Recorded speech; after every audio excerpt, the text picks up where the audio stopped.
काशीपुर के एक पुराने टूटे फूटे मकान में विक्रम हर रात अपने बीमार माता पिता के सिरहाने बैठकर उनकी सांसें गिनता। उसके पिता की खांसी रात को चुप नहीं होती थी। माँ की कमजोर आंखों में हमेशा बस एक ही सवाल रहता, बेटा कल कैसे गुजरेगा। 6 महीने पहले बहन मालिनी की शादी के लिए विक्रम ने रुद्र प्रताप चौधरी से 1.25 लाख रुपए उधार लिए थे। आज वो रकम ब्याज समेत 2.5 लाख हो चुकी थी। अरे विक्रम, 2 हफ्ते बाद अगर मेरा पैसा नहीं आया तो तेरा घर, तेरी जमीन, तेरे माँ बाप, सब कुछ मेरा। चौधरी साहब गरजे। विक्रम पैरों पर गिर पड़ा। चौधरी साहब, मेरे माता पिता दोनों बिस्तर पर हैं। उनकी दवाइयों के पैसे भी जुटा पाना मुश्किल हो गया है। बस थोड़ी मोहलत दे दीजिए, मैं आपका कर्ज पाई पाई चुकता कर दूंगा। चौधरी ने ठंडी हंसी हंसी। मोहलत? मैं तुझे 2 हफ्ते दे रहा हूँ, वरना इन बूढ़ों को सड़क पर लात मार कर निकाल दूंगा। जब चौधरी चला गया, विक्रम अंदर आया। उसके माता पिता सब सुन चुके थे।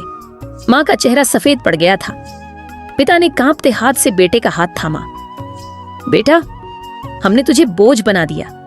अगर हम न होते तो शायद तू आज इतना परेशान न होता। पिता की आवाज भर्रा गई।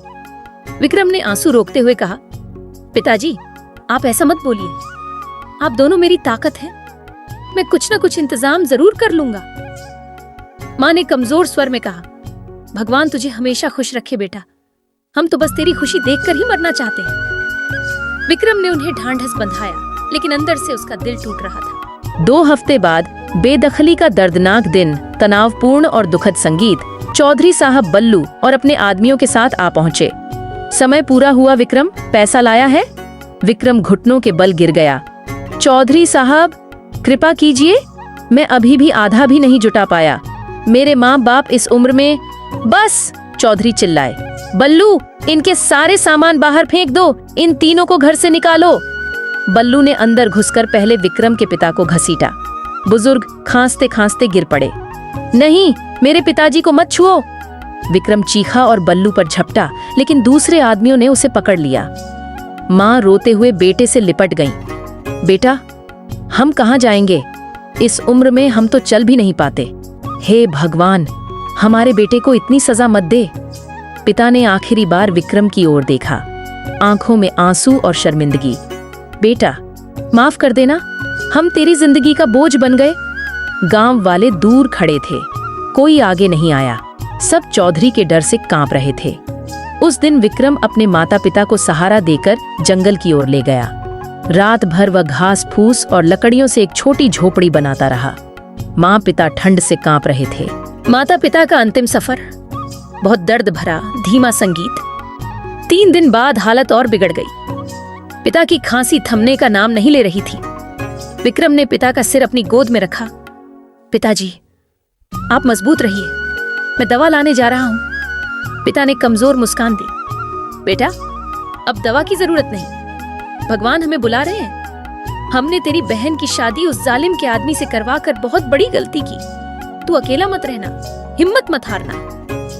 माँ ने आंसू बहाते हुए विक्रम का चेहरा सहलाया। मेरा लाल, तू रो मत, हम तेरे आशीर्वाद बनकर हमेशा तेरे साथ रहेंगे। तू एक दिन बहुत बड़ा बनेगा और उन जालिमों को सबक सिखाएगा। हमारी आत्मा तुझे हमेशा ताकत देगी। विक्रम फूट फूट कर रो पड़ा। माँ, पिताजी, मुझे अकेला मत छोड़िए, मैं क्या करूंगा बिना आप दोनों के। लेकिन उसी रात बिना दवा और भोजन के दोनों इस दुनिया से चले गए।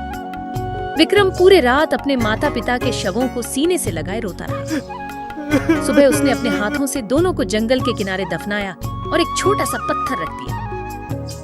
मैं वादा करता हूँ, आपकी मौत का बदला जरूर लूंगा। बहन से मुलाकात। विक्रम टूटे दिल के साथ बहन मालिनी के घर पहुंचा। मालिनी ने भाई को इस हालत में देखा तो चीख कर रो पड़ी। भैया, आप इस हाल में? माँ बाप कहाँ हैं? विक्रम ने सारी कहानी बताई। मालिनी के पैरों तले जमीन खिसक गई। ये सब मेरी शादी के कारण हुआ। भैया, मैंने आपको कितना दुख दिया। वह फफक फफक कर रोने लगी। नहीं दीदी, विक्रम ने उसे गले लगाया, तुम्हारी कोई गलती नहीं। वो चौधरी बहुत बड़ा जाल बिछाकर बैठा था। मालिनी ने फैसला लिया, मैं अब उस आदमी के साथ नहीं रहूंगी, मैं आपके साथ चलूंगी। नहीं मालिनी, विक्रम ने रोके हुए कहा, तुम यहीं रहो, उन्हें शक मत होने दो, मुझे बस थोड़ी मदद चाहिए। मालिनी ने अपनी सारी बचत 500 रुपए भाई को थमाए और उसे जकड़ कर रोई। भैया, ये बहुत कम है, लेकिन इन्हीं से आप कुछ शुरू कीजिए। मैं रोज प्रार्थना करूंगी कि आप सफल हों। सुखपुर। उम्मीद की किरण सुखपुर पहुंचकर विक्रम को लगा जैसे कोई सपना देख रहा हो। हर चीज सिर्फ 1 रुपए में। वह 500 रुपए से ढेर सारा सामान खरीदकर काशीपुर लौटा। पहले दिन उसकी आवाज कांप रही थी, लेकिन लोगों ने ताजी और सस्ती सब्जी देखकर भीड़ लगा दी। धीरे धीरे विक्रम की मेहनत रंग लाई, लेकिन हर रात वह माता पिता की याद में रोता, उनके आशीर्वाद को महसूस करता।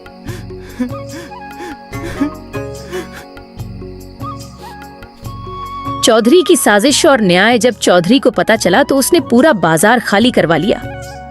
सुखपुर में भुखमरी फैल गई। महाराजा वीरेंद्र सिंह के दरबार में जब चौधरी को पकड़कर लाया गया तो विक्रम वहां खड़ा था, अब राजा का सलाहकार। चौधरी पैरों में गिर पड़ा, लेकिन विक्रम की आंखों में आग थी। चौधरी साहब, याद है जब आपने मेरे माँ बाप को घर से निकाला था? माँ रो रही थी, पिता गिर पड़े थे, आज आप खुद उसी हाल में हैं। महाराजा ने सजा सुनाई, सारी संपत्ति जब्त, 12 साल की कैद। विक्रम ने माता पिता की याद में गांव में एक छोटा अस्पताल और स्कूल बनवाया। मालिनी भी उसके पास आ गई। हर शाम विक्रम जंगल के किनारे माता पिता की समाधि पर बैठकर कहता, माँ, पिताजी, आज मैंने आपका सपना पूरा कर दिया। सीख, गरीबी कोई पाप नहीं, लेकिन लालच सबसे बड़ा पाप है। हौसला, मेहनत और माता पिता का आशीर्वाद हमेशा जीत दिलाता है।